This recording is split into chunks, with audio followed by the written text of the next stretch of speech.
পরিস্থিতি যেন কোনোভাবেই বিঘ্নিত না হয় সেই বিষয়ে আমরা সর্বোচ্চ গুরুত্ব আরোপ করছি।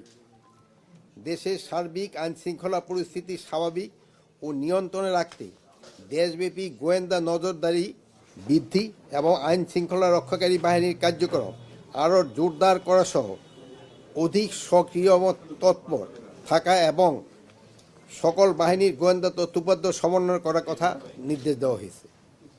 আসন্ন জাতীয় সংসদ নির্বাচনকে কেন্দ্র করে সর্বস্তরে আইনশৃঙ্খলা রক্ষাকারী বাহিনীর নির্বাচন সংশ্লিষ্টদের দ্রুত প্রশিক্ষণ সম্পন্নের বিষয়ে সভায় আলোচনা হয়েছে।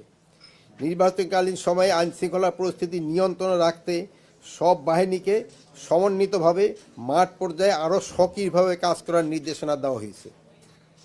নির্বাচনের সঙ্গে রাজনৈতিক কর্মসূচি ও প্রচার প্রচারণাকালে আইনশৃঙ্খলা পরিস্থিতি স্বাভাবিক রাখতে সব ধরনের ব্যবস্থা গ্রহণের জন্য সবাই নির্দেশনা প্রদান করা হয়েছে।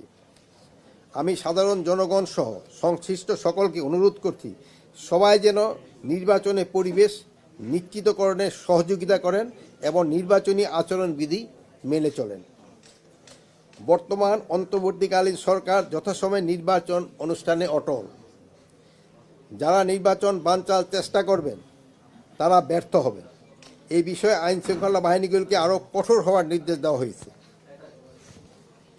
এবারে জাতীয় সংসদ নির্বাচনে আইনশৃঙ্খলা বাহিনীর সদস্যরা আইনশৃঙ্খলা পরিস্থিতি অবনতি ঘটানোর বা বাধাগ্রস্ত করার যে কোনো চেষ্টা প্রতিরোধ ও আইনশৃঙ্খলা নিয়ন্ত্রণে ভোটকেন্দ্রে যে কোনো সময় যে কোনো স্থানে প্রবেশ করতে পারবেন।